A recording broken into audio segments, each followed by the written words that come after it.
हमेशा की तरह इस बार भी मुनफरिद मौजू। आज का हमारा मौजू है आसार कदीमा की अहमियत और मुल्तान में हुकूमती सतह पर म्यूज़ियम के क़याम का ऐलान। आज स्टूडियो में हमने इंतहाई मुअज़्ज़ज़ शख्सियत को यहाँ दावत दी है जिनका ताल्लुक़ महकमा आसार कदीमा से किसी किस्म के तारुफ़ की मोहताज नहीं। मेरी मुराद वाजिबुल एहतराम जनाब मलक ग़ुलाम मोहम्मद साहब SDO आर्कियालॉजी, इंतहाई प्यारी सी शख्सियत मलक ग़ुलाम मोहम्मद से गुफ्तगू करते हैं। अस्सलाम वालेकुम। वालेकुम अस्सलाम। जी मलक साहब, ठीक ठाक हैं आप? अल्लाह का करम बिल्कुल। आज का हमारा मौजू है आसार कदीमा की अहमियत और मुल्तान में म्यूज़ियम के क़याम का ऐलान। दो टॉपिक्स पर हम डिस्कस करेंगे। तो पहले आसार कदीमा के हवाले से गुफ्तगू करते हैं कि आसार कदीमा है क्या, हमारे नाजरीन को किस तरह से समझाएंगे? आसार कदीमा एक बहुत वसी जो है वो टॉपिक है। इसको पूजे में बांध इस तरह किया जा सकता है कि आसार कदीमा दो चीज़ों हैं। एक जो ज़मीन के अंदर है उसको मूवेबल कहते हैं कि ज़मीन के अंदर से निकाल के आप कहीं भी उसको ले जा सकते हैं। दूसरी इमूवेबल है जो हमारे मज़ारात हैं, मसाजिद हैं या कोई और घर हैं किसी के पुराने। तो ये दो चीज़ें जो है ना इसमें आ जाती हैं आसार कदीमा में। यानी आसार कदीमा की दो अकसाम, हाँ जी, एक पोर्टेबल, एक हाँ, नॉन पोर्टेबल। पोर्टेबल वो कि जो जहाँ एक पॉइंट से दूसरी पॉइंट तक हम कैरी कर सकते हैं उसको, कर सकते और हैं। नॉन पोर्टेबल जो है उनको हम कैरी नहीं कर सकते। इस तमाम मामले में आसार कदीमा के हवाले से यहाँ ये जिम्मेदारी किस पर आयद होती है कि इसकी हिफाजत कौन करेगा? ओवरऑल तो जो महकमा आसार कदीमा की तहवील में मज़ारात, मसाजिद या आर्कियालॉजिकल साइट्स हैं उसकी ज़िम्मेदारी ओवरऑल तो आसार कदीमा की है। वैसे अगर बहैसियत कौम देखा जाए तो आसार कदीमा की ज़िम्मेदारी हम सब पे आयद होती है कि जो हमारे नवादरात हैं या जो हमारी तारीख़ी अमारात हैं उनको हम बहैसियत कौम उसको प्रिज़र्व करें, महफूज करें, ताकि हमारे इंटरनेशनल लेवल पे जो हमारे टूरिस्ट आते हैं, फॉरनर आते हैं, तो वो उसको देखें और उनको पता चले कि पाकिस्तानी कौम जो है हमारे अपने आसार कदीमा की हिफाजत करती है।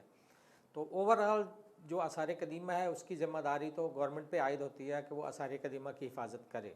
लेकिन उसमें यह है कि गवर्नमेंट के जो हालात हैं अपने वसाइल में, जितने वसाइल में हैं उसमें उन्होंने एक मखसूस मानूमेंट्स जो या मज़ारात या जो नवादरात हैं उनको महफूज करने के लिए उनको एक दो एक्ट हैं हमारे आसार कदीमा के। एक है एंटीक्विटी एक्ट 1975 जो फेडरल डिपार्टमेंट का था और अब इस वक्त वो पंजाब में इम्प्लीमेंट हो रहा है 18वीं तरमीम के बाद। दूसरा है 1985 का है स्पेशल प्रीमिसेस प्रिजर्वेशन आर्डीनेंस, महफूज अमारात का आर्डीनेंस 1985। इसके तहत दो किस्म के ला के तहत हमारी जो मुख्तलिफ अमारात हैं उनको हम महफूज अमारात में शामिल करते हैं। मलिक साहब, आप फरमा रहे हैं कि आसार कदीमा जो है इसकी हिफाजत की जिम्मेदारी हुकूमत और इसके साथ साथ अवामुल नास पर भी आयद है।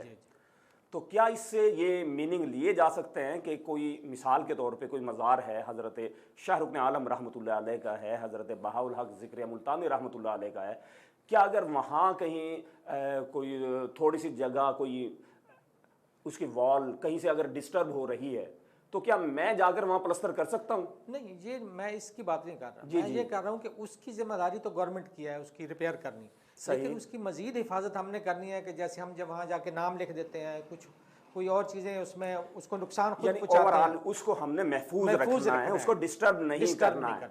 यानी अगर कोई शख्स अपनी दानिस्त में ये अच्छाई करने की कोशिश कर रहा है कि वहाँ जाकर प्लस्तर कर रहा है या कुछ और कर रहा है, तो ये मजीद डिस्टर्बेंस होगी। बिल्कुल ये मजीद डिस्टर्बेंस होगी। अगर ये जो हमारा लॉ है इसमें कि अगर कोई किसी मज़ारात पे या किसी मस्जिद पे या किसी तारीख़ी इमारत पे नाम भी लिखता है अपना, तो उस हमारे लॉ के तहत उसे 6 महीने सज़ा और 5,000 रुपये जुर्माने तक की सज़ा है, जिसको हम अब डिपार्टमेंट कोशिश कर रहे हैं कि इसको एक्सटेंड किया जाए, ज़्यादा की जाए, ताकि लोग इस चीज़ से थोड़ा सा परहेज़ करें और नाम ना लिखें। मलिक साहब, इंतहाई अदब के साथ मैं यहाँ कहना चाहूँगा कि अपने मुल्तान शहर से ही नहीं बल्कि पूरे पाकिस्तान भर के आसार कदीमा को जहाँ तक मैंने विज़िट किया है, तकरीबन हर जगह पर मुख्तलिफ अफराद के वहाँ नाम पाए जाते हैं। लोग जाते हैं वहाँ अपना नाम लिख देते हैं, कोई कोयले के साथ लिख रहा है, कोई मुख्तलिफ रंग के साथ लिख रहा है। तो इसलिए सर मैंने कहा है कि गवर्नमेंट के साथ साथ आवाम की भी जिम्मेदारी है कि अपने असासे की हिफाजत करे और ऐसी हरकतें ना करे जिससे उस असासे की अहमियत और उसकी जो है असल हालत उस पर फ़र्क पड़े।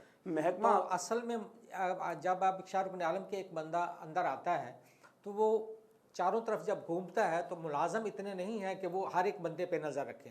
अब एक बंदा जाके आराम से कोई चीज़ लिख लेता है तो उसका पता नहीं चलता कि कौन लिख के जा रहा है। इस तरह शाही किले के अंदर घूम रहे हैं लोग तो वहाँ लोग नाम लिख के जाते हैं और हर जगह पे मुलाजम तो एक एक बंदे के साथ नहीं होता।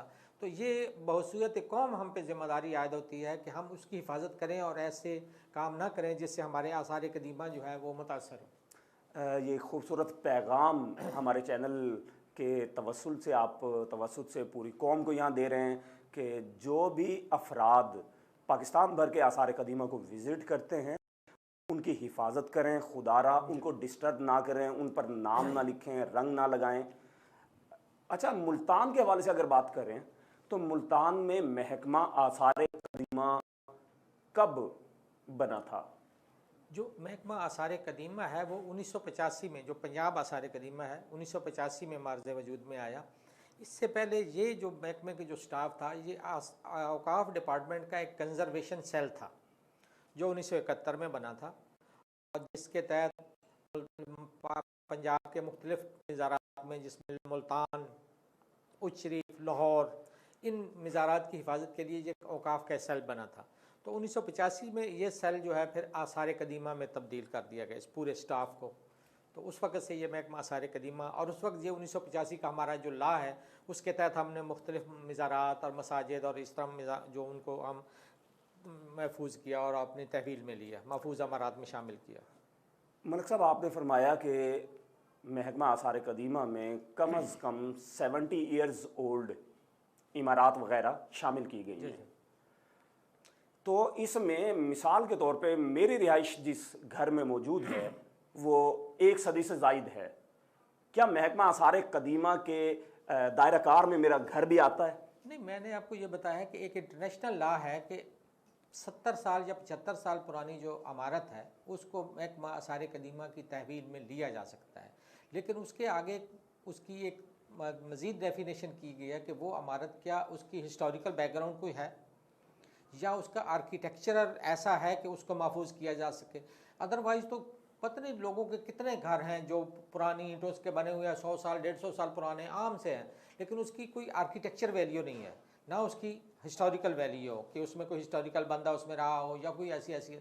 तो इसलिए 70 साल उन्होंने इसलिए कहा है कि 70 साल में कोई ऐसी, जिस तरह हमारे एक साइंसदान है उनका जंग में घर है, एटमी साइंसदान है, तो वो 3.5 मरले का घर है और कोई इतना पुराना भी नहीं है। तो वो महकमा आसार कदीमा की तहवील में है कि एक हमारे हीरो का वो है घर है। तो इसलिए आम घर तो है, उसकी कोई हिस्टोरिकल बैकग्राउंड नहीं है। हाँ, अगर उसकी कोई आर्किटेक्चर वैल्यू है, उसके कोई फीचर बहुत अच्छे हैं तो उनको शामिल किया जा सकता है। यानी आर्किटेक्चर वैल्यू भी इसमें काउंट किए जाएंगे और हिस्टोरिकल बैकग्राउंड भी देखा जाएगा कि इस इमारत का हिस्टोरिकल बैकग्राउंड क्या है। मुल्तान का जो हमारा महकमा आसार कदीमा है, ज़िला मुल्तान में किस कदर इमारात इतनी हैं जो महकमा आसार कदीमा ने इस वक्त तक अपने अंडर ले रखी हैं अपनी ज़िम्मेदारी में? ज़िला मुल्तान में तकरीबन 39 इमारात ऐसी हैं जो महकमा आसार कदीमा ने अपनी तहवील में रखी हैं, जिसमें से 25 मज़ारात हैं, 10 मसाजिद हैं, 2 मंदिर हैं और एक फसील है शुजाबाद की और एक पैट्रिक अलेक्जेंडर की यादगार है किले के ऊपर जो अंग्रेज़ों की यादगार है। ये 39 ऐसे हैं जो महफूज इमारात में शामिल हैं। यानी 39 बिल्डिंग्स ऐसी हैं ज़िला जो मुल्तान की, ज़िला मुल्तान में महकमा आसार कदीमा ने इनको अपने अंडर लिया, तहवील में लिया, अपनी तहवील में लिया है। इसमें आप ये बयान कर रहे हैं कि 10 के करीब मसाजिद हैं, तो इसमें सबसे बड़ी तादाद, इसका मतलब ये कि मज़ारात की है। मज़ारात की। तो जो महकमा आसार कदीमा की तहवील में मज़ारात हैं उन पर रिस्टोरेशंस किस कदर हुई? आपने कितना काम किया इस पर? असल में अब इससे आगे फिर एक और सिलसिला शुरू हो जाता है कि ये आसार कदीमा के ला के तहत महफूज अमारात में शामिल हैं, लेकिन अब उसकी एडमिनिस्ट्रेशन पे बात आ जाती है कि उसमें से कुछ ऐसे मज़ारात हैं जिसकी एडमिनिस्ट्रेशन औकाफ के पास है, कुछ प्राइवेट लोग अपने तौर पे मेंटेन कर रहे हैं और कुछ आसार कदीमा के पास हैं। तो मैं मुल्तान के तकरीबन 14 से 15 मज़ारात और मसाजिद ऐसी हैं जिसको मैं इस वक्त तक जिन पे काम कर चुका हूँ और प्रिजर्व कर चुका हूँ। नाज़रीन, लेते हैं एक छोटा सा ब्रेक, कमर्शियल ब्रेक, मिलते हैं इसके बाद।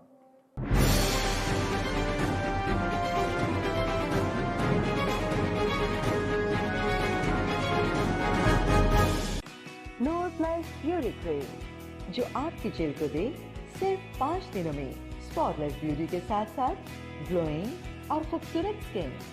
इसमें शामिल कुदरती अज्जा के अलावा वाइट वीटा कॉम्प्लेक्स जो आपके चेहरे को दे एक नई चमक। कील मुहासों से पाक, निखरा, बेदाग और शफाफ चेहरा। नूर प्लस ब्यूटी क्रीम से आपकी नई स्किन एक्सपर्ट अब आपकी पहुंच में।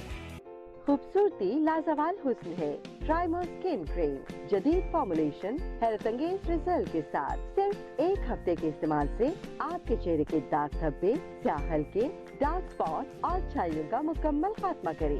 ट्राइमर स्किन रिपेयर क्रीम तमाम मुज़िर असरात से पाक। Product by XA enterprises.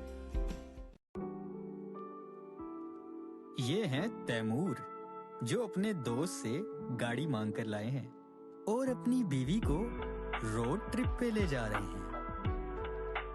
लेकिन इन्हें क्या मालूम कि मुसीबत हाईवे पर इनका इंतजार कर रही है।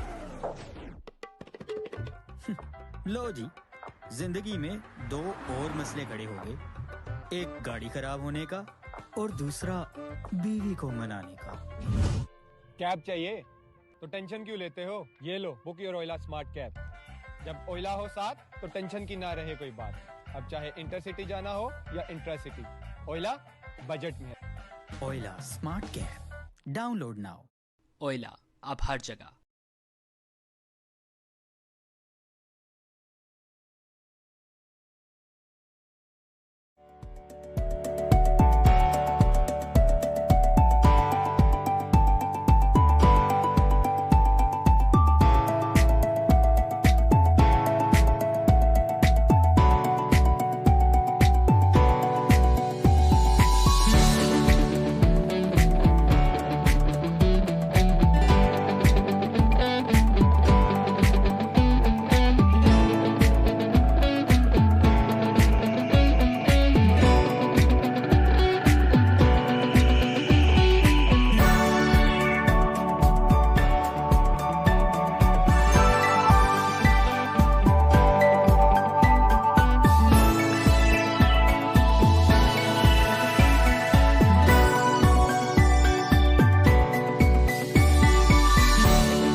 वेलकम बैक नाजरीन।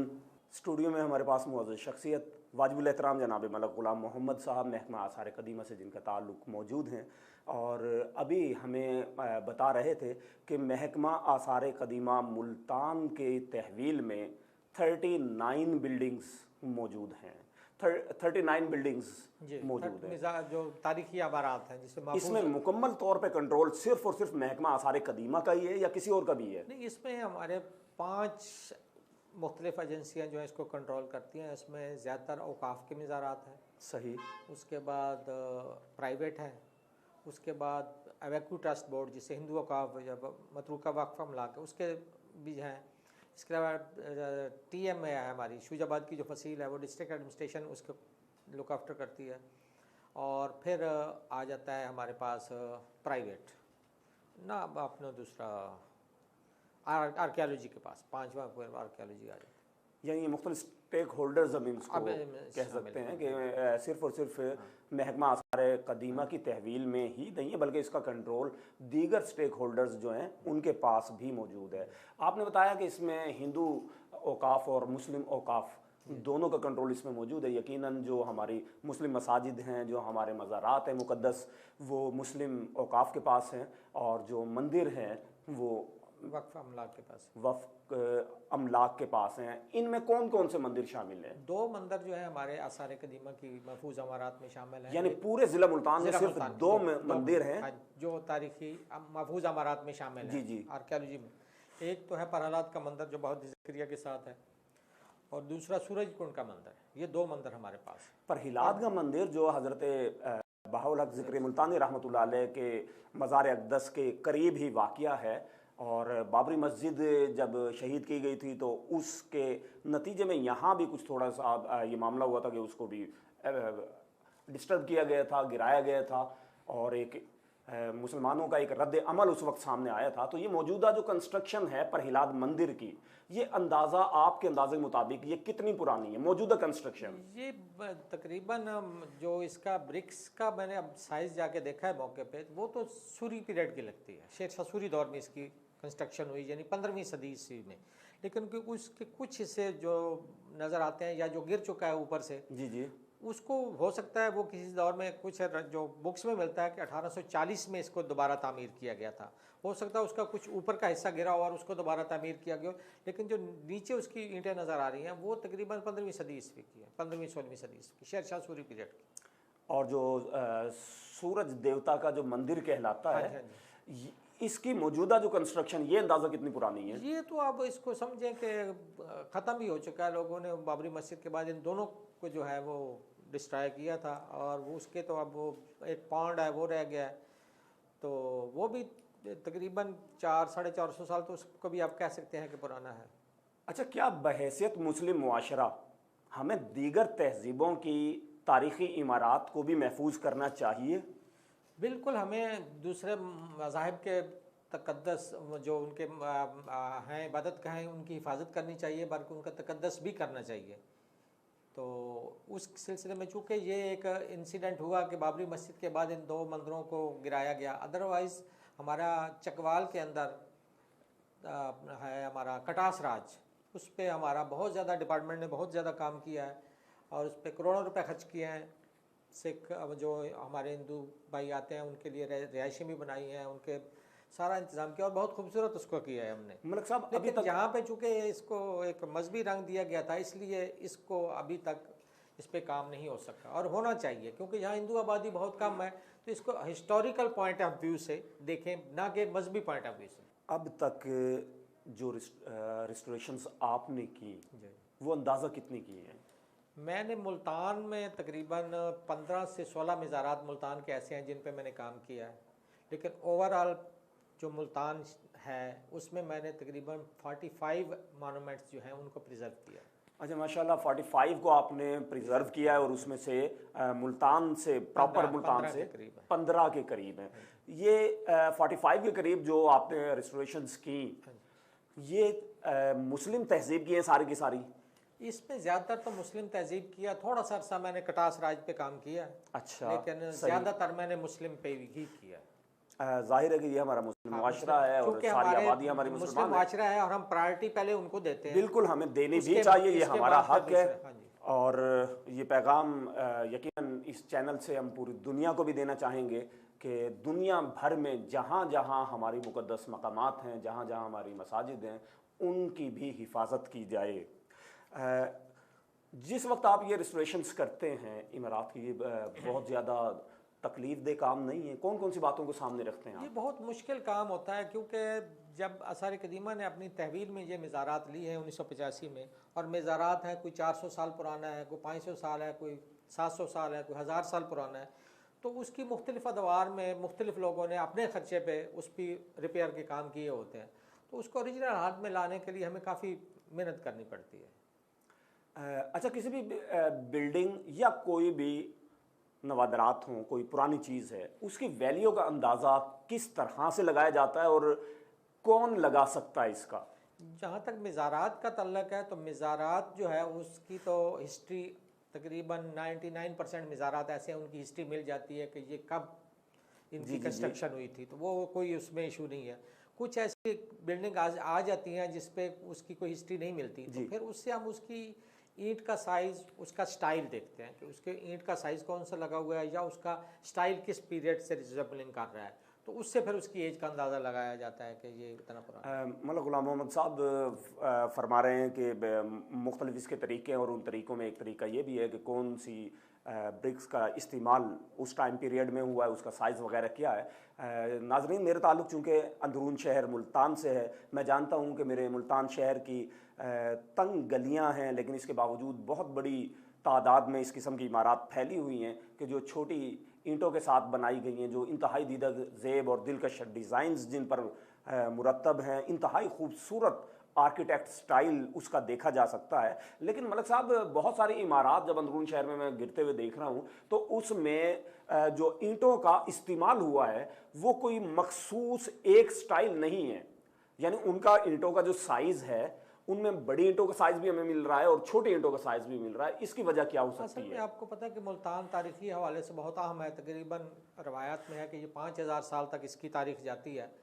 तो इसमें मुख्तलिफ अदवार में जो है जो लोग यहाँ आबाद रहे हैं, चूँकि ये एक लिविंग सिटी है तो इसलिए मुख्तलिफ अदवार में जब लोग उसकी रिपेयर करते रहे हैं या घर बनाते रहे हैं तो मुख्तलिफ अदवार में मुख्तलिफ साइज़ की ईंटें इस्तेमाल होती रही हैं, जिसकी वजह से आपको किसी घर में 3-4 किस्म के साइज़ की ईंटें मिलेंगी कि उसने जब घर बनाना शुरू किया तो नीचे फाउंडेशन उसकी पड़ी हुई थी तो उसने वो ईंटें निकाल के ऊपर भी लगा ली, नीचे कोई और लगा ली, तो इसलिए उसमें मिक्स आ जाता है कि ये है। तो उसमें फिर हम ईंट के साइज़ से देखते हैं कि जो तुगलक पीरियड का साइज़ है ब्रिक्स का वो 10 इंच, 7 इंच और 2 इंच मोटा है उसका, जो तुगलक पीरियड का है। सही। तो उससे हमें जहाँ भी हम देखते हैं कि 10 इंच 7 इंच 2 की कोई बिल्डिंग बनी हुई है तो हम आइडिया हो जाता है फौरी तौर पे कि ये तुगलक पीरियड की हो सकती है। सही। ठीक है। उसके बाद फिर हिंदू पीरियड में और बाकी मुस्लिम पीरियड में मुख्तलिफ साइज़ ईंटों के आते रहे हैं, 9 inch, 6 inch, 1.5 inch, 9 inch, 6 inch, 2 inch.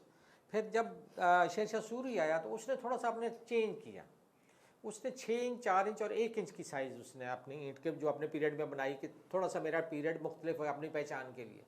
फिर मुग़लों ने उसको चेंज करके फिर अब 9 इंच की बजाय उन्होंने 8 इंच, 5.5 इंच कर दिया, 1.25 इंच कर दिया, 1.5 इंच कर। तो इस तरह मुख्तलिफ अदवार में ये जब ब्रिटिश आए, वो अंग्रेज़ आए तो उन्होंने 9 इंच, 4.5 इंच जो मौजूदा साइज़ चल रहा है उन्होंने ये कर दिया। कुछ अर्सा ब्रिटिश पीरियड में भी वो पुराना साइज़ चलता रहा है। यानी हम ये कह सकते हैं कि वक्त के साथ साथ पुरानी इमारत को डिस्टर्ब किया जाता है ज़रूरत के पेश नज़र। अच्छा, ये कंजर्वेशन जो आप करते हैं इसमें किस किस बात का ज़्यादा ख्याल रखते हैं? इसमें सबसे पहले तो हम ये देखते हैं कि उसके बिल्डिंग का जो अपना स्टाइल है वो किस शेप में है और इस वक्त वो किस शेप में है, क्योंकि मसाजिद और मज़ारात ऐसी चीज़ें हैं जो मुसलमानों के लिए बहुत ही अहम है और उनका बहुत तकद्दस है उनकी नज़र में। तो आसार कदीमा चूँकि 1985 में बना है और उससे पहले के जो मज़ारात है उसमें अक्सर कोई मस्जिद ख़राब हो रही है तो किसी ने अक़ीदतमंद ने कहा कि जी मैं इसकी रिपेयर करवा देता हूँ, अंदर से प्लास्टर ख़राब है उसने सीमेंट लगा दिया, किसी ने गारे से रिपेयर कर दी, तो मुख्तलिफ अदवार में इसकी रिपेयर होती रही है। तो एक्चुअल हम फिर पूरी उसकी स्टडी करते हैं, उसकी पूरी स्टडी करके उस पर कंजर्वेशन नोट लिखते हैं कि इसकी स्ट्रक्चरल वाइज ये क्या है, आर्किटेक्चर पे क्या है इसका, इसकी हिस्ट्री क्या है। उसके बाद हम देखते हैं कि इस पर मार्टर कौन सा यूज़ हुआ है। तो काफ़ी तगदो के बाद हमें उसका कहीं ना कहीं से हमें कोई ना कोई ओरिजिनल फीचर मिल जाते हैं कि इस पर असल ये मार्टर लगा हुआ था, मड नहीं था, कैंकर लाइम था या चूने से था या मुख्तलिफ। और बाज़ दफ़ा ये होता है कि हमें उसके अंदर नक्शो नगारी का काम भी होता है और उसके ऊपर मुख्तलिफ अदवार में सफ़ेदियाँ कर के खूबसूरत करने के लिए सफ़ेदी कर दें, सफ़ेदी कर दें, तो उसमें से भी हमें बहुत कुछ मिल जाता है, उससे हमें मेहनत करनी पड़ती है। अभी हाल ही में मैं शाह हुसैन सदुज़ई का काम करवा रहा हूँ तो उसकी एक आर्च के अंदर बड़ा खूबसूरत कालिबकारी का काम था, लेकिन उसके ऊपर सफ़ेदी की इतनी तहें चढ़ी हुई थी कि पता नहीं चलता था कि नीचे क्या है। तो बड़ी एहतियात से हमने उसको स्क्रैप किया, स्क्रैपिंग के बाद बहुत ही खूबसूरत नकाशी और उसका कालिबकारी का काम जो है वो निकला है और हमने उसको एज़ इट इज़ प्रिजर्व किया है, थोड़ा बहुत उसको रीटच किया है, बाकी उसको ओरिजिनल हाथ में छोड़ दिया है। यकीनन ये हमारे लिए, मुल्तान के लिए आज की तारीख़ में बहुत बड़ा तोहफ़ा है कि वो हमारा कदीम फ़न तामीरात जो है, जो आहिस्ता आहिस्ता जो है वो ख़त्म होता चला जा रहा था, दोबारा से उसी हालत में बहाल किया जा रहा है। अच्छा, जो बिल्डिंग्स के हिस्से गिर जाते हैं, उसी किस्म का मटेरियल आज आप किस तरह से लेते हैं? असल जब सबसे पहले तो हम स्पेशल ब्रिक्स बनवा लेते हैं, जो उस साइज़ की उस मीज़ारात पे लगी होती हैं, उसकी स्पेशल ब्रिक्स बनवा लेते हैं। और ज़्यादातर जो है इसमें चूना इस्तेमाल हुआ है, चूना और ईंटों का पाउडर। उस वक्त चूँकि ईंट मिलती थी तो ईंट को वो ग्राइंड करके, ज़्यादातर उसमें मशीनें भी नहीं होती थी, कूट लेते थे, कुछ बारीक होती थी कुछ मोटी होती थी, तो वो उससे उसकी चुनाई भी करते थे, प्लास्टर भी करते थे। नाजरीन, प्रोग्राम हम इसी तरह से लेकर आगे बढ़ेंगे। मिलते हैं एक छोटे से कमर्शियल ब्रेक के साथ।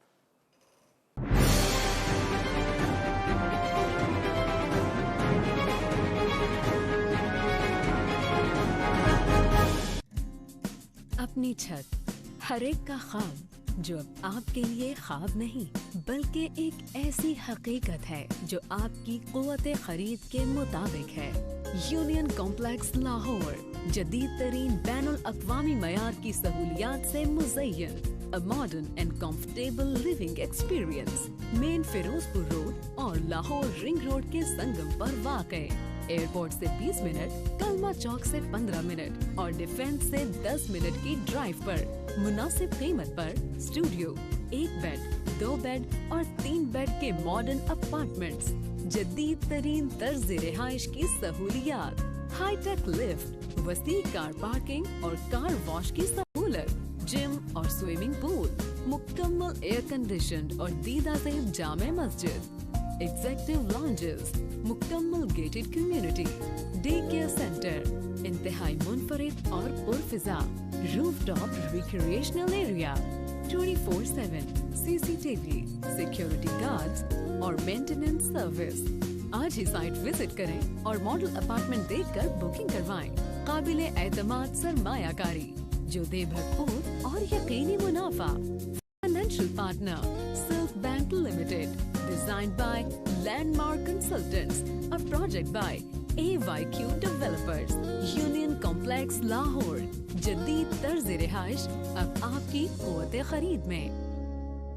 अब आपकी किस्मत का पहिया भी तेजी से घूमेगा और आप घूम सकेंगे अपनी मनपसंद गाड़ियों में। Nematullah and Amjad Javed company registered आपके लिए अपनी मनपसंद गाड़ी हासिल करने का शानदार प्लान। मैसी 240, फियाट 480 सिर्फ 15,500 रुपए माहाना किस्त में, सुजुकी रावी माहाना किस्त सिर्फ 16,700 रुपए, सुजुकी बोलान माहाना किस्त सिर्फ 19,000, ऑल्टो VX माहाना किस्त सिर्फ 20,500, ऑल्टो VXR माहाना किस्त सिर्फ 23,500, ऑल्टो VXL माहाना किस्त सिर्फ 27,000, यूनाइटेड ब्रावो माहाना किस्त सिर्फ 16,900, कल्टस VXR माहाना किस्त सिर्फ 31,000, कल्टस VXL माहाना किस्त सिर्फ 33,000, कल्टस AGS 80 माहाना किस्त सिर्फ 35,000, वैगनार VXR माहाना किस्त सिर्फ 27,500, वैगनार VXL माहाना किस्त सिर्फ 29,000, होंडा सिटी 1300 सीसी माहाना किस्त सिर्फ 41,300, होंडा सिटी 1500 सीसी माहाना किस्त सिर्फ 42,500, XLI माहाना किस्त सिर्फ 46,500, GLI माहाना किस्त सिर्फ 48,900, होंडा BRV माहाना किस्त सिर्फ 51,500। तमाम गाड़ियों की कुल एक साथ 60 अदद कुर्रानंदाजी हर महीने हुआ करेगी, तो फिर इंतजार किस बात का। Nematullah and Amjad Javed company registered, Sahiwal office, Tufail Shaheed road, Madina auto market, Sahiwal. मजीद मालूमात के लिए चौधरी नेमतुल्लाह, फोन 0300 7722 876, चौधरी अमजद जावेद 0301 793 60।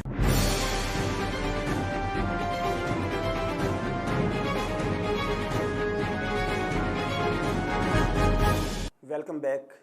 नाजरीन, हमारे साथ महव गुफ्तगू हैं वाजिबुल एहतराम जनाब मलक ग़ुलाम मोहम्मद साहब, जिनका ताल्लुक़ महकमा आसार कदीमा से है। बहुत बड़ी तादाद में बिल्डिंग्स को रिस्टोर कर चुके हैं। अच्छा, महकमा आसार कदीमा में जितना भी ये काम हो रहा है, ज़ाहिर है कि आप लोगों की तो ज़िम्मेदारी और आप अपनी ज़िम्मेदारी पूरी करने की कोशिश भी कर रहे हैं, इसके साथ साथ अवामुन्नास का इस हवाले से पॉइंट ऑफ व्यू क्या है? असल में आवाम को में जो है ना वो इसकी आगाही बहुत कम है, और मुझे खुशी है कि मुल्तान में कुछ तंजीमें ऐसी हैं जिसमें आर्कियोलॉजी एंड हिस्ट्री प्रमोटर जो है वो एक ग्रुप वहाँ काम कर रहा है और जो लोगों को इसमें अवेयरनेस दे रहा है कि यहाँ हमारे आसार कदीमा हैं भी और इनकी हिफाजत कैसे करनी है। इसी तरह कुछ ग्रुप ऐसे हैं जो बाइकर ग्रुप हैं, मुख्तलिफ ग्रुप हैं जो हमें आसार कदीमा तलाश करके देते हैं मुख्तलिफ एरियो से। वो बाइक पे जाते हैं और मुख्तलिफ एरिया घूमते हैं और वहाँ से वो हमें काफ़ी अच्छी मालूमात दे रहे हैं। तो मुझे बड़ी खुशी है कि यंग जनरेशन जो है वो बजाय इससे कि किसी और तरफ लगती, वो उसने आर्कियोलॉजी पे तवज्जो दी है और उसकी फ़ोटोग्राफी करती है, उसको हमें डिटेल से बताती है। तो मुझे बड़ी इससे खुशी होती है कि आवाम में अब कुछ अवेयरनेस पैदा हो रही है। यानी आप इस बात से मुतमईन हैं कि अब यूथ ने इसमें दिलचस्पी लेना शुरू कर दी है, और ये यकीनन हमारा एक पॉजिटिव पॉइंट है नाज़रीन कि अगर हमारी यूथ इसमें दिलचस्पी लेना शुरू हो गई है तो इंशाल्लाह जो आगाही मुहिम है ये ज़्यादा बेहतर अंदाज में अपना पैगाम आगे तक पहुँचा सकती है। और हमने आगाही मुहिम शुरू की थी, ये कोरोना की वजह से वो रुक गई है। मुख्तलिफ स्कूल्स कॉलेजेस को हम दावत दे रहे थे, वो आ रहे थे और हम उनको आगाही दे रहे थे। उसके एक तो उस मोनूमेंट के बारे में बताते, उस मज़ार के बारे में बताते थे कि ये कितना पुराना है, इसकी हिस्टोरिकल वैल्यू क्या है, इसकी रिलीजियस वैल्यू क्या है, और उसके साथ साथ उनको बताते थे कि ये हमारा तारीख़ी वर्सा है, इसको महफूज करना है, आपने इनके ऊपर कोई किसी किस्म का लिखना नहीं है, इसकी हिफाजत करनी है। अगर कोई लिख भी रहा है तो उसको मना करना है कि इसको ख़राब ना करें। मलिक साहब, आपकी बात इंतहाई खूबसूरत है कि अगर महकमा तालीम के मुख्तलिफ इदारे जो हैं वो अगर इस तरह के विज़िट्स तरतीब दें कि जो आसार कदीमा तक हमारी यूथ को पहुंचाया जाए और वहाँ जाकर लेक्चर्स दिए जाएं और वहाँ गाइड किया जाए तो तेज़ी के साथ ये अवेयरनेस में इजाफा हो सकता है। इस सिलसिले में मैंने डायरेक्टर कॉलेजेस, डायरेक्टर स्कूल्स को लेटर लिखे थे और उसके रिस्पांस में हमें लहसन कॉलेज, इकबाल हसन का, मुख्तलिफ कॉलेजेस की तरफ से और स्कूल्स की तरफ से बच्चों को उन्होंने भेजा था। लेकिन चूँकि कोरोना आ गया उसकी वजह से स्कूल भी बंद हो गया, तो ये हमारी एक्टिविटी जो है ना रुक गई है। तो इंशाल्लाह जब अल्लाह करेगा, इंशाल्लाह कोरोना ख़त्म होगा तो हम इसको दोबारा शुरू करेंगे। मलिक साहब, यहाँ दूसरे पॉइंट की तरफ भी एक थोड़ा सा डिस्कस करते हैं कि बेहम्दिल्लाह ताला सरज़मीन मदीनतुल औलिया मुल्तान शरीफ में हुकूमती सतह पर मुल्तान में म्यूज़ियम के क़याम का ऐलान हो चुका है। ये हमारे लिए बहुत ज़्यादा खुशी की बात है। आप इस ऐलान को कैसे समझते हैं? सर, मैं तो इसको बहुत ही खुश आइंद समझता हूँ, क्योंकि जब से मैं यहाँ हूँ मैं कोशिश कर रहा था कि मुल्तान में म्यूज़ियम होनी चाहिए, और एक म्यूज़ियम हमारा घंटाघर बिल्डिंग में बनने के प्रोसेस में था, लेकिन कुछ सियासी वजूहात और कुछ उसकी एक्सटर्नल जो कुछ वजूहात जो थी उसकी वजह से उस पर हम काम मज़ीद आगे जारी नहीं रख सके। तो हम डिस्ट्रिक्ट एडमिनिस्ट्रेशन को अक्सर लिखते रहे हैं कि हमें कोई और जगह दें जिस पे हम म्यूज़ियम बनाएं। तो एक दिन बैठे बैठे मुझे खुद ख्याल आया कि मेरे ऑफ़िस के सामने 6 कनाल जगह पड़ी हुई है जो कि गवर्नमेंट की है, नज़ूल लैंड है और एक किले के ऊपर ही है। अगर यहाँ हम म्यूज़ियम बना लें तो कैसा रहेगा। तो इसको मैंने इनिशिएट किया, डिपार्टमेंट को कहा, मेरे सेक्रेटरी साहब आए, उनको मैंने इस साइट को भी दिखाया। तो उस वक्त उन्होंने कहा यार देखते हैं इसको, औकाफ़ की औकाफ़ वापस नहीं करेगा। लेकिन हमारी खुशकिस्मती है कि इस वक्त हमारे जो कमिश्नर हैं उनका तल्लक भी मुल्तान से है। तो कमिश्नर साहब ने और सेक्रेटरी साहब ने कोशिश करके इस जगह को सिलेक्ट किया है कि हम ठीक है गवर्नमेंट को लिखते हैं कि ये आसार कदीमा को ट्रांसफ़र कर दी जाए, और इस सिलसिले में तकरीबन 80 लाख जो है मुख्तस किए गए हैं अगले साल के लिए इस स्कीम के लिए। तो उस पर काम हो रहा है, जो ही हमें ट्रांसफ़र होती है हम उस पर इंशाल्लाह काम शुरू कर देंगे। मलिक साहब, ये ऐलान यकीनन खुशाइंद है, एक खूबसूरती की अलामत है कि मेरे मुल्तान शहर को म्यूज़ियम जैसी नेमत जो है वो मैसर आ रही है। बहुत सारे मुख्तलिफ ग्रुप्स, बहुत सारे दोस्तों ने मुख्तलिफ अंदाज में इस हवाले से आवाज़ उठाई थी, मुख्तलिफ इलेक्ट्रॉनिक मीडिया के ज़रिए और मुख्तलिफ प्रिंट मीडिया के ज़रिए इस कैंपेन को अरसा दराज से लॉन्च किया जा रहा था। और अल्हम्दुलिल्लाह अब ये है कि आज हमारे यहाँ हुकूमती सतह पर मुल्तान में म्यूज़ियम का ऐलान हो चुका है। अच्छा, यही आपकी जो मुख्तलिफ तंजीमों की तरफ से, मुख्तलिफ ग्रुपों की तरफ से जब म्यूज़ियम का प्रेशर डाला जाता था तो मुझे काफ़ी महसूस होता था कि यहाँ म्यूज़ियम होना चाहिए, जब दूसरे लोग भी कर रहे हैं। तो इसलिए मैंने अपनी कोशिशें कभी बंद नहीं की। जब से घंटाघर की बिल्डिंग में हमारा म्यूज़ियम नहीं बन सका, उसके बाद 2012 के बाद मैंने अपनी कोशिशें जारी रखी हैं कि किस तरीके मुल्तान में म्यूज़ियम बन जाए। और मेरी ये खुशकिस्मती है कि मैं जाते जाते म्यूज़ियम का संगे बुनियाद रखवा के जाऊंगा, क्योंकि मेरी अभी 1 साल सर्विस रह गई है। इंशाल्लाह एक ताला, साल के बाद इंशाल्लाह मैं ताला। रिटायर हो रहा हूँ। इंशाल्लाह आवाम के लिए एक अच्छा तोहफा होगा। मलक साहब, इसमें जो नवादरात के हवाले से बात होगी, अच्छा नवादरात का जब हम लफ्ज़ इस्तेमाल करते हैं तो कौन सी चीज़ है जिसको हम नवादरात कहेंगे, इस पे थोड़ी सी रोशनी डालिए। नवादरात एक तो ये है कि नस्ल दर नस्ल लोगों के पास जो जेवरात आ रहे हैं, कोई मतलब कि वार वेपन आ रहे हैं, तो वो नवादरात में भी शामिल हो जाते हैं। कुछ ज़मीन के अंदर जो चीज़ें निकलती हैं वो भी नवादरात हैं। ये हमारी खुशकिस्मती है कि मुल्तान जो है वो तकरीबन 5000 साल पुराना शहर है। जब मुल्तान में स्टेडियम बना था तो यहाँ बुद्धा के 2 बुत मिले थे, यानी बुद्ध तहजीब भी आप समझ सकते हैं कि यहाँ पे है। जी जी बिल्कुल तो है। वो बुद्धा के 2 बुत इस वक्त सराइकी सेंटर में मौजूद हैं। इसके अलावा मुल्तान के गिरदो नवाह में बेतहाशा हड़प्पा दौर की साइट्स हैं, जिसमें दुनिया पर करोड़ पक्का बहुत ज़्यादा साइट्स हैं उसमें। तो नवादरात हमने जो मुल्तान म्यूज़ियम के लिए पहले ख़रीदे थे कोई 15 लाख के, लेकिन उसके बाद जब 18वीं तरमीम के बाद फेडरल आर्कियोलॉजी डिवाल्व होकर पंजाब में आया तो फेडरल के पास बहुत नवादरात हैं, टेक्सला के, हड़प्पा के, लाहौर म्यूज़ियम में भी हैं, लाहौर किले के अंदर भी। तो हम नवादरात परचेज़ नहीं करेंगे, वो हमारा गवर्नमेंट का पैसा बचेगा। जो हम परचेज़ 15 लाख के कर चुके थे वो सारे नवादरात मुख्तलिफ़ जगह से लेके इस म्यूज़ियम में रखेंगे। और फिर हमारी एक मुल्तान गैलरी होगी जिसमें हम मुल्तान की जो अहम ख़ानदान है, जिसमें गर्देजी हैं, गिलानी हैं, खाकवानी हैं, उनसे रिक्वेस्ट करेंगे कि अगर उनके पास कोई ख़ानदानी तौर पे नवादरात आ रहे हैं तो हम उनके लिए मखसूस गैलरियाँ कर देंगे कि ये गिलानियों के नवादरात हैं, ये खाकवानियों के हैं, ये उसके हैं, उसमें कर देंगे। ये इंतहाई एक खुशी की बात है कि इस तरह से मुल्तान म्यूज़ियम में मुख्तलिफ़ गैलरीज़ का इनकाद अगर होता है तो बहुत सारे ऐसे नवादरात जो मुख्तलिफ़ आबाई घरों में लोगों के महफूज हैं वो यहाँ तक आ सकते हैं। मलक साहब, वो अपनी चीज़ें क्यों देंगे आखिर? 2 तरीके होते हैं। एक तो ये होता है कि वो सेल करेंगे, तो चूँकि हम सेल परचेज तो कर नहीं रहे क्योंकि हमारे पास अपने नवादरात बहुत हैं। सही। अगर कोई अतियतन देना चाहता है कि यहाँ मेरा नाम लिखा जाए जी जी और आने वाले देखें कि ये फलां बंदे ने अतिया दिया, तो कुछ लोगों का ज़हन होता है।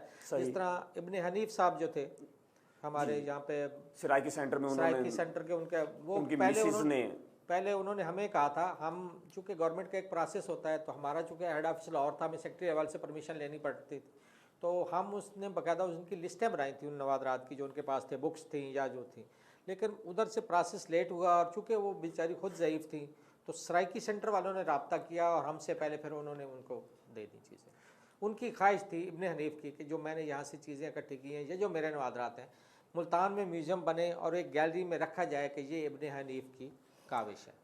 अच्छा मलिक साहब, अगर इंतहाई मुख्तसर वक्त में आप ये बयान करना चाहें कि मुख्तलिफ़ चीज़ें जो ज़मीन से बरामद हुआ करती हैं, टेराकोटा है, मिट्टी के बने हुए बर्तन हैं, वो टूटे हुए हैं या वो सालिम हैं, इसकी अहमियत का अंदाज़ा किस अंदाज में लगाते हैं कि ये किस टाइम पीरियड से और वैल्यू क्या है? मैं तो इंजीनियरिंग साइड से हूँ, इनकी रिपेयर करते हैं जी हमारे आर्कियोलॉजिस्ट हैं हमारे डिपार्टमेंट में। वो उनका एक्सपीरियंस इतना है, जिसमें खासकर हमारे एक डिप्टी डायरेक्टर हैं हसन साहब, उससे पहले अफजल खान साहब थे, तो वो देखते ही बता देते थे कि इसका इब्तदाई तौर पे कि ये फलां पीरियड की है। सही। उनका एक एक्सपीरियंस था। जी। तो ये जो नवादरात हैं इनकी भी कंजर्वेशन होती है। नवादरात की भी कुछ टूटे हुए होते हैं, उनको जोड़ के मुकम्मल कर लिया, एक पीस पूरा है लेकिन टूट चुका है तो उसको मुरम्मत करके उसको पूरा करके रखते हैं। इनकी भी एक कंजर्वेशन का काम इसमें होता है। अच्छा मलिक साहब, हम एक कंजर्वेशन लेबॉर्ट्री भी साथ बनाएंगे जो नवादरात की कंजर्वेशन करेगी। उसमें बहुत मखतूते हैं, उनको खुदा न खास्ता को नुकसान हो रहा है तो उसकी केमिकल ट्रीटमेंट की जाएगी। ये एक इंतहाई खुशी की बात है। मलिक साहब, मैंने ख़ुद बहुत सारे ख़ानदानों को विज़िट किया है, उनके नवादरात मैंने देखे हैं, तो कुछ नवादरात बहुत ज़्यादा पुराने थे, मुख्तलिफ़ लोहे के और तांबे के बर्तन थे, लेकिन उन्होंने उसको निकल कर दिया, उस पर कलर कर दिया, या मिट्टी के जो ज़ेर ज़मीन बरामद होने वाली कुछ अशिया थी उन पे उन्होंने रंग कर दिया है, मुख्तलिफ़ किस्म के कलर कर दिया, खुद डिज़ाइन कर दिया है। तो ऐसा करने के हवाले से आप क्या कहेंगे? नहीं, उससे फिर उसकी आर्कियोलॉजिकल वैल्यू जो है वो ख़त्म हो जाती है। यानी आप यहाँ ये पैगाम देंगे कि जो पुरानी चीज़ है उसको एज इट इज़ उसी अंदाज में रहने दें, उसको डिस्टर्ब नहीं करें, उसको महफूज रखें। जिस तरह मुख्तलिफ लोगों को सिक्के मिलते हैं और रगड़ रगड़ के उसको चमकाते हैं, जी जी जी, तो उसकी आर्कियोलॉजिकल वैल्यू ख़त्म हो जाती है। बल्कि उनको चाहिए कि वो किसी लैब से, किसी समझदार बंदे से उसकी सफाई करवाएं, सही, ताकि उसके जो ओरिजिनल फीचर हैं वो मौजूद रहें और उनकी उस जो वैल्यू है वो कायम रहे। अदरवाइज़ वो बिल्कुल मतलब इस काबिल नहीं रहते कि उसे आसार कदीमा के लोग जो दिलचस्पी रखते हैं गवर्नमेंट के अलावा भी, वो उसको खरीद परचेज़ करें। पुरानी चीज़ों की हिफाजत के हवाले से कि लोग किस तरह से करें, शऊर सहर प्रोग्राम से आप क्या पैगाम देना चाहेंगे हमारे नाजरीन को? मैं चूँकि तारीख़ी हवाले से मज़ारात की और मसाजिद की और जितनी तारीख़ी इमारत हैं उनकी रिपेयर करता हूँ, तो मेरी रिक्वेस्ट होगी पब्लिक से कि वो जब भी मज़ार पे जाएं तो मज़ार या मस्जिद पे जाएं तो एक तो उसका तक़द्दुस को पामाल ना करें, दूसरा उसकी जो हिस्टोरिकल पोजीशन है, वैल्यू है, उसको डिस्टर्ब ना करें, उस पर नाम ना लिखें, उस पर कुछ और रंग ना फेंकें। ज़्यादातर लोग पान खा रहे होते हैं, वो थूक देते हैं, तो ऐसी चीज़ों से परहेज़ करें, क्योंकि जब गैर मुल्की विज़िटर आते हैं तो ये चीज़ें देख के वो काफ़ी परेशान होते हैं कि यार पाकिस्तान में इनकी हिफाजत उस तरह नहीं होती जिस तरह करनी चाहिए। मुल्तान में म्यूज़ियम का क़याम अमल में आ जाता है तो ये मुल्तान के बासियों के लिए कारोबारी हवाले से क्या होगा इसका? मुल्तान में जब म्यूज़ियम बन जाता है तो इसमें एक तो मुल्तान के जो लोग हैं, बाहर से जो लोग आते हैं, अब सिर्फ मज़ारात को देख के चले जाते हैं, फिर म्यूज़ियम को देखेंगे। जब म्यूज़ियम को देखेंगे तो साफ ज़ाहिर है म्यूज़ियम के बाहर हम सूवेनियर शॉप भी बनाएंगे, कुछ कैंटीन भी होगी, तो मकामी लोगों का जो है वो रहन सहन और उसमें उनकी आमदन में इजाफा होगा। और जब गवर्नमेंट बंदे रखेगी तो यकीनन उसमें मकामी लोगों को भी हिस्सा मिलेगा। वो भी ज़्यादातर कोशिश होगी गवर्नमेंट की कि मकामी बंदों को रखा जाए, तो उसमें उनको सर्विस भी मिलेगी।